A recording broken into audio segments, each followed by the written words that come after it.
From the golden age of storytelling, welcome to Truth Meets Fiction. And now, our feature presentation. Quiet, please. Quiet, please.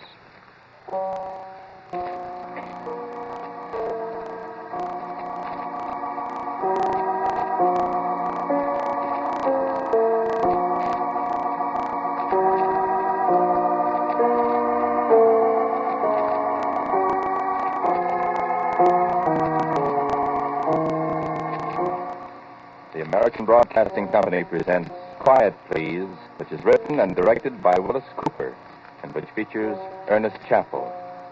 Quiet, Please, for today is called Northern Light.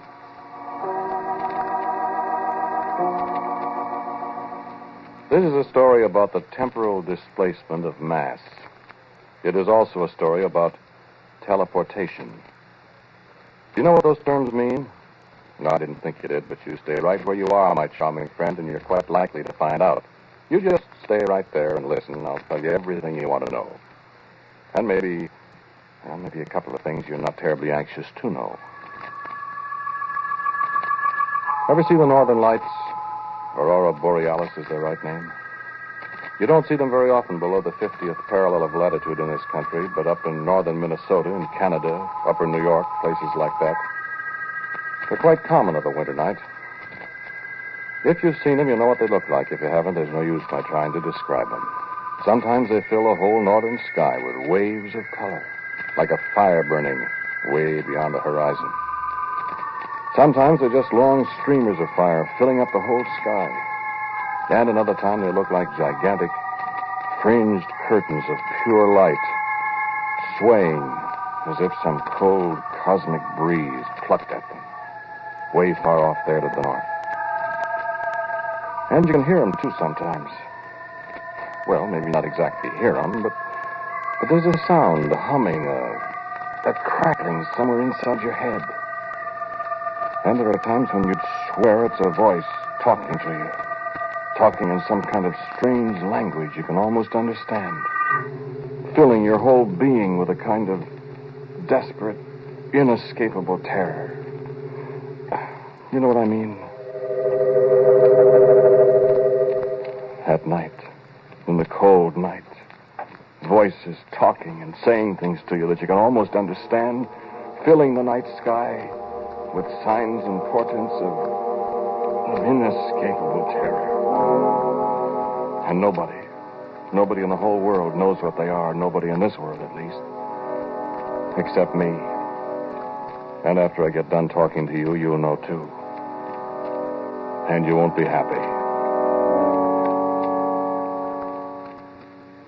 Let me show you something now. This is from a recording I made on, December 13th, 1948, a little more than a month and a half ago. I started the recorder while Norman and I were just about finished with our work that afternoon here in the laboratory. I just set the microphone on top of the file cabinet there and turned on the machine. Listen, I'm going to play it back for you. The quality isn't so very good, but you can recognize my voice and Norman's, I think. Here. I got the coil rewound now, I guess. Did you test it? How can I test it when I said I just got it rewound? Well, hurry up. It's almost 6 o'clock. Yeah. Well, it's dark, but I didn't realize the time. Hurry up. I'm hurrying. Be a display tonight, you suppose? How do I know? Been a display the last 3 nights. Well, that was a dinger last night, wasn't it? Yeah, the machine wasn't ready. Hey, listen, now, do you think you can do better than I can? Ouch! What's the matter? Oh, I stuck my finger. Where did you put the copper sulfate? Up above the sink. I got it. What are you doing? Testing the coil. How's it? Oh, it looks okay. Hey, wait a minute. Yeah, it's okay. I'll be right with you. Hook it up. What are you going to send? You try my cigarette lighter. That won't work anyway. I won't miss it if we don't get it back. I don't know how the thing will work when the northern lights aren't shining. Well, maybe they are shining. Turn off the room light. Let's see. All right. Pretty early, What's the matter? Hey, look. Out early tonight. Oh, boy, that's fine. The whole sky. Look, blue and yellow. See, I never saw those long fringes. Never the same. What's that? You turn on the recorder? Yeah. Yeah, it's turning over. Let's see. Now is the time for all good men to come to the aid of their party. Now, leave it alone. You about ready now? What's funny about the aurora? Northern Lights? Listen to this What's part funny? closely, friend. Oh, I don't know. Remember what I told you. You can almost hear the darn things. Not hear them, I mean, but it's kind of like somebody talking to you in a language you can almost understand. I don't know. I mean, you ever notice it? Sure. High frequencies, I guess. Something. Awful lot we don't understand. Look, you go over there at the recorder and talk into the mic. Talk what? Well, just describe what happens for the record. I'm no announcer. I know you're not, but just say what you see so we'll have an accurate record. Okay. Now? Go ahead. This is an experiment in the temporal displacement of a solid object. In other words, the first actual demonstration of a time machine, if it works. It'll work all right. Go on. Paul is now placing his old beat-up cigarette lighter on the stage of the hypercucambulator, and he is now setting the microchronometer to determine how far into the future he's going to send the lighter. Well, how far, Paul? 10 seconds. 10 seconds. At the end of that time, if our calculations are correct, and we hope they are, the cigarette lighter will reappear. In that period of time, it will have been into the future. We could send it farther into the future if we wanted to, I guess, but we'd just have to wait that much longer for time to catch up with it and make it reappear. But 10 seconds, well, I mean, we can prove our point by sending it 10 seconds into the future just as well as 10 years ahead, and this way we don't have to wait so long. Hey, how am I doing, Paul? Now go into your commercial. When Paul presses the little button, the cigarette lighter will turn to nothing. That's not rocket. It'll be here, but it'll be 10 Now, seconds listen away. closely, please. Yeah. Well, now, What's going to happen? Mr. Paul McGilligan, a famous mad scientist, is about to press the big old button and send his lighter into the future. You ready, Paul? Here we go. Stand by. Look, Norm. By golly, it is gone. It just disappeared. Bang, like that. Hold your watch up close to the mic, Paul, so it'll record. Yeah. There isn't a sign of the lighter. The little stage on which Paul placed it is empty, and it should appear again in just a second if it really did work. 3, 2, 1. It's back! Hey, it's back, Norm! It worked. We made it. Oh, man, let's see if it's all right. Oh, gee. Oh, Now what? oh, the lighter. Oh, it's cold, Paul. Ooh, here. Take it, Paul. Take it. Oh, it's freezing cold. What do you know? Look, the darn thing's like a piece of ice. Now, where the dickens do you suppose it's been in that 10 seconds? No, wait, friend. You know, That's not the right. payoff You yet. said only in the future. Listen. And time's caught up with it. It's back, but... Hey, Paul, look. Where did that come from? What? There on the stage where the lighter was. Where did that come from? In the middle of winter. What is it? It's a caterpillar, Paul. A brown and black caterpillar. Where do you suppose it came from? It wasn't there. I'll tell you where it came from, Paul. What? It came from the same place where the cigarette lighter went. What are you talking about? Feel it, Paul. Feel its fur. See? It's as cold as ice, too. A caterpillar. A little brown and black caterpillar, the kind they call woolly bears. You know, larva of the tiger moth, the Icea isabella. In the dead of winter and as cold as ice. Where did it come from? Huh? You want to know. Incidentally, you know, the old-timers say that the woolly bear caterpillar is a weather prophet. If the brown bands on his fur are narrow, there's a severe winter ahead. If they're wide, it's going to be a mild winter. Maybe. This one, you could hardly see the brown bands. Tough weather ahead, that's what the old-timers would say. But where'd she come from? She wasn't there when we put the cigarette lighter on the stage. When time caught up again, there she was. She? Sure, Isabella. I see her. Isabella. I told you, remember? Well, she was wiggling happily when she arrived from somewhere in the future. But as she warmed up, she seemed to go into a trance, almost a death-like trance. So Norman said, put her in the deep freeze. Maybe she'll come to again in the cold. So we put her in the deep freeze. And in half an hour, when we looked in at her, she was wiggling happily. At 10 degrees below zero, Fred. Now, can you tie that? My goodness, she should have been frozen solid. Well, nothing special happened for a couple of days.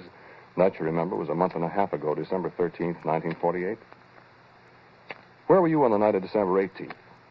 Saturday night, a week before Christmas. I'd been Christmas shopping in the afternoon, I remember. I came back to the laboratory to check up on some stuff, and Norman was there, fiddling with things. Hi, Norm, I said. How's Isabella? You know something funny, Paul? What's the matter with you? Well, me? You look so pale. You sick? Eat something disagreed with you? Paul, Isabella's singing. Singing what? Isabella's singing. You're dotty. She's singing. The caterpillar's singing. Not tap dancing, I hope. I'm not kidding you. Oh, cut it out. Open the deep freeze and listen. You been at the C2H50H? I haven't had a drink since Thursday night. Well, now, what? Open the deep freeze and listen. No kidding? No kidding. Well, we don't know where she came from. I won't be surprised at anything. Hello, Isabella. Hey, don't do that. What's the matter? Afraid she'll answer me back? Well, I don't know what. Hello, Isabella. I hear you singing. I told you, Paul. I don't hear anything. Now, listen, Paul. I haven't lost my buttons. I've been hearing it all afternoon. I couldn't figure out what was doing it, and then I noticed it was louder alongside the deep freeze here. So I opened it up and stuck my head inside, and it was coming from her. Yeah. What does it sound like, Norm? Well, I don't know. Only it's kind of like A-E-I. A-E-I? Didn't she say A-E-I-O-U and sometimes W and Y? Now, don't rib me. I tell you, I heard it. I think you better take a Christmas vacation, Norm. I'm not I nuts. know, kid, I know, but listen, we've been playing around with some pretty deep cosmic secrets, you and me. We've managed temporal displacement, which nobody in the world has ever done, see? Maybe we both need a rest. You know what I think, Paul? What? I think we've managed teleportation, too. And we don't know it. Teleportation? You mean like Charles Fort talks about? I mean transporting tangible objects from one place to another without any mechanical means. Electronically? I don't know, Paul. All I know is that cigarette lighter was someplace where it was awful cold. And it wasn't cold here in this room. Well, And where did that caterpillar come from? I don't know. It came from wherever that cigarette lighter went, Paul. But where? I don't know, somewhere. And you know what? I'm going to find out where it came from. You are. And how, may I ask you? I'm going to modify this gadget of ours, this hypercucambulator, so it'll carry a man. And then, my dear boss, I'm going to sit down in it and have you send me out there somewhere in time and space and come back and tell you all about it. That's all for tonight, Bud. What? Come on, I'll take you out and buy you a drink. I'm not fooling, Paul. Okay, you're not fooling, Norm. Get your hat and coat and come on. I prescribe hot-buttered rum. Well, Turn off the lights. will you listen to me for a Turn minute? off the lights. I want hot-buttered rum. Okay. Gosh, look out of that window. The Northern Lights. Oh, they're really bright tonight. Sure are. Look how they pulse. Up, down. Up, down. Norm, Up. What? look at the deep freeze there in the dark. What about? You see it? Light, Paul. Light. It's I see it, Norm. It's right in step with the Northern Lights. and the same colors. Red, red. Blue, blue. Up, down. Up, Coming from the deep freeze where our little friend down. Isabella was singing to you. Now, what Hey, do you... Paul, listen. I don't... Listen.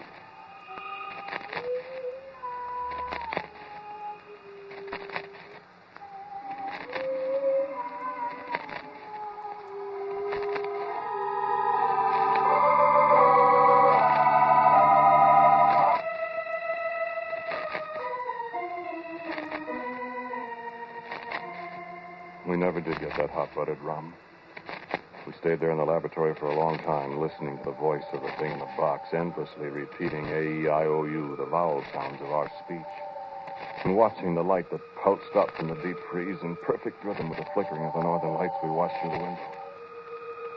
And we thought long, long thoughts that I don't remember any too clearly now. I do know we both of us thought of ways to perfect our little mechanism, our time machine.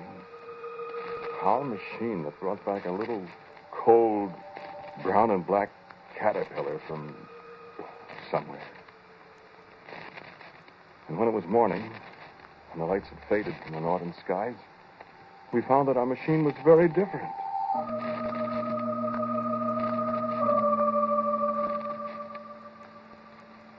The stage where we found the caterpillar was larger now. I had only a vague recollection of what had happened in the night. I said to Norman, I said, what did we do last night? I don't know for sure, Paul. Did we rebuild that thing? Make it larger? I don't know. I think I dreamed I was working on it. I think I hit my finger with a hammer. I see. Thumb's all bruised. Certainly looks it. Well, nobody could have gotten in here. The door's locked. The machine's certainly different. This coil I take, look, it's rewound different. Did I do that? My head hurts. Yeah, mine too. I don't get it. I don't either. I wish I could. Listen, Norm. What? Maybe we did change it. Well, how could we have done all that by ourselves? I got an idea. What? Maybe Isabella helped us. The caterpillar? Oh, Let's see, shall we? Open the deep freeze. Well, I opened it. It was empty. There wasn't any brown and black caterpillar in the deep freeze. We took a flashlight and looked over every inch of it.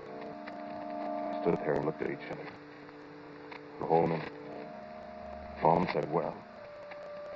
I just shook my head. We went over and sat down. All of a sudden, I said, I found her, Norman. And there she was. There was little Isabella, the caterpillar, crumpled up, stone dead on the floor of the laboratory. Now, you know, caterpillars have little tiny paws. And one of Isabella's paws was the end of a long piece of wire that ran up to the generator coil. Well, how did she get out? And I said the thing couldn't be opened from the inside. I said it was fastened down tight when I took the lid off just now. But she did get out. Maybe she did help us, Norm, I said. And he just sat there and stared at me. And I got up and put on my overcoat. Where are you going? Where are you going, Paul? I said, I'm going to find out something, Norman. Where I'm going, it's cold, I said. I know that, and I'm going to find out what's been going on and where that caterpillar came from. Norm goggled at me. I stepped on the stage of the machine that was to take me away somewhere in time, in space. I said, Norm, turn it on.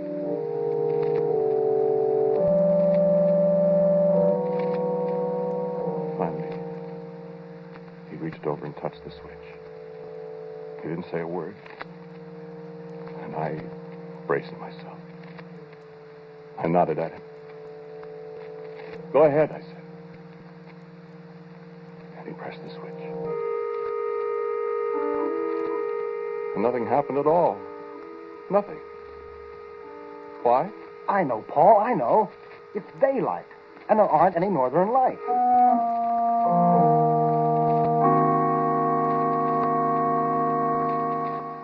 Well, it was just as well. I had a chance to think about it a little, and I realized that just an overcoat wouldn't do me any good where I might be going. And so when it was dark night again and the northern lights were flickering and dancing in the sky, I put on a high-altitude aviator suit that had its own source of heat supply. Norman shook his head as I got back on the stage, nodded for him to press the switch.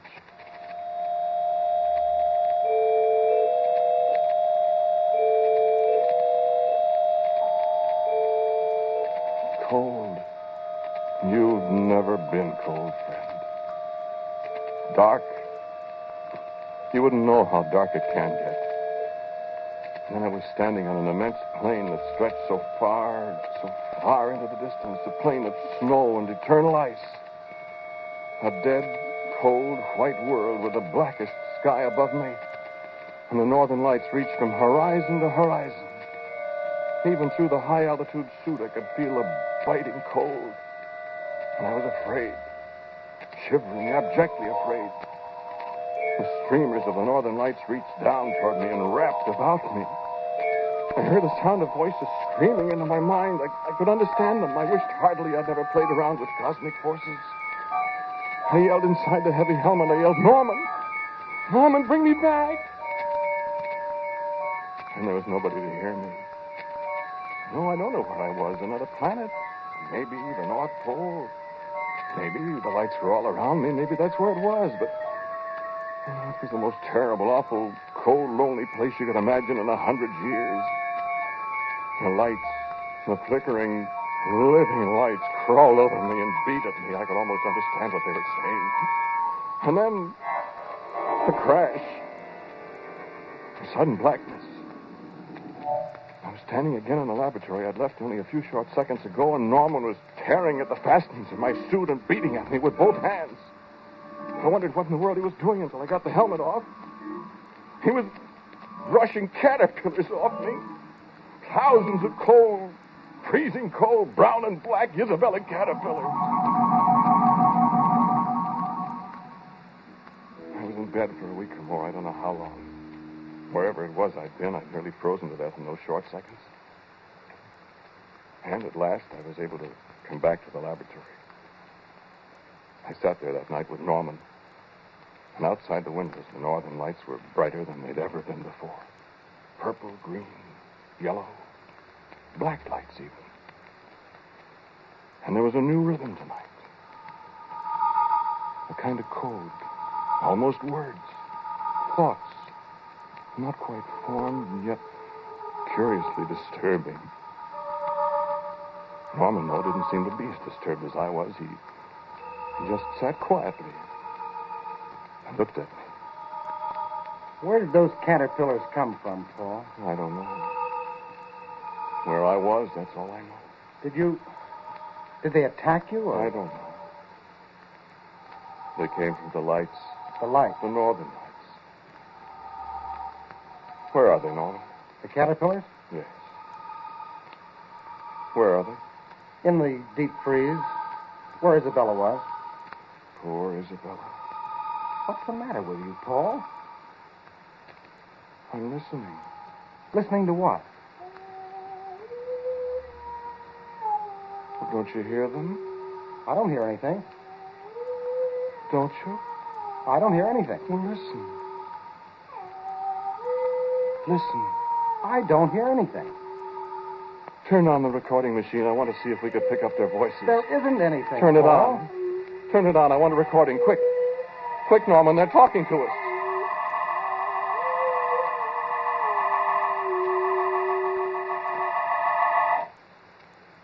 Listen, friend.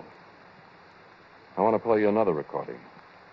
This is what came out of our tape recorder that night when I was listening to the voices. And Norman couldn't hear anything. Just listen. I still don't hear anything, Paul. Be still. Listen. I tell you, Listen.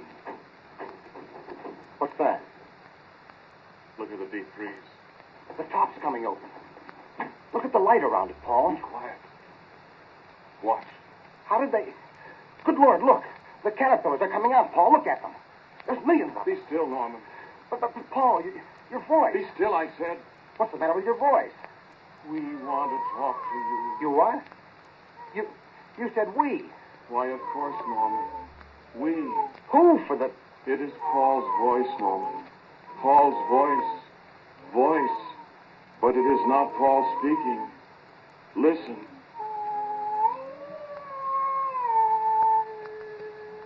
We speak to you. Paul. Not Paul. We, the people of the lights. We from the cold. We are speaking to you with Paul's voice. I tell you that... Paul's voice will tell you what to do when the time comes, Norman. We go to the machine now. Paul's mind is ours for a little time now. We go to the machine that brought us to your world from the world of the lights. Who are you? The people of the lights, to take over this world of yours. Only this world of yours is so hot. We must have the cold world, and we know how to make it cold. What's the matter, Paul? Paul! So hot. No. Quick, Norman, turn on the machine. Send us to places in your world. No, our world. Hurry. So hot. Hurry, so hot. Paul! Hurry. Turn on the machine.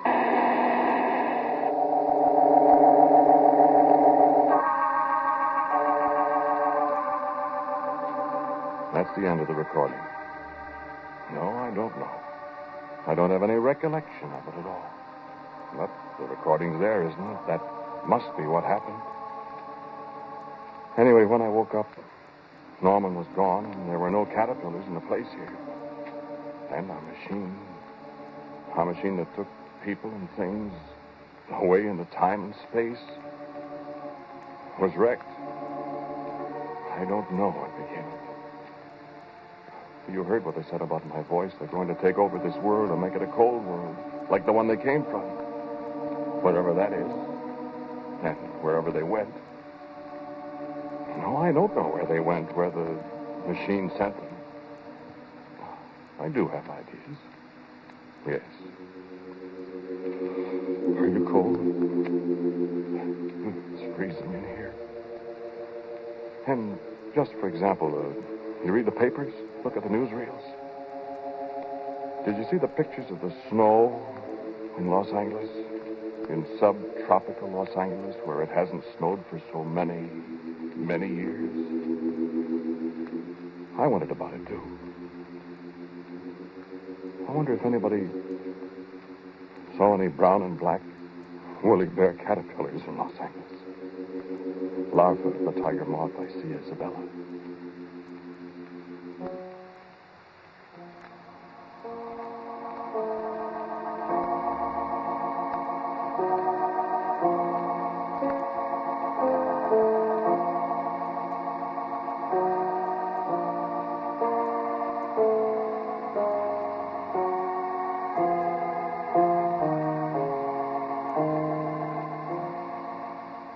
The title of today's Quiet Please story is Northern Lights.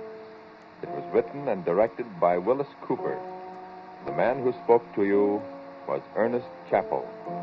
And my laboratory assistant, Norman, was played by Dan Sutter. The voices of Isabella and her friends was that of Cecil Roy. As usual, music for Quiet Please is played by Albert Berman. Now, for a word about next week, our writer-director, my good friend Willis Cooper. Thank you for listening to Quiet Please. For next week, I have a story for you that comes from the steel mills out South Chicago way. It's called Tap the Heat, Bogdan.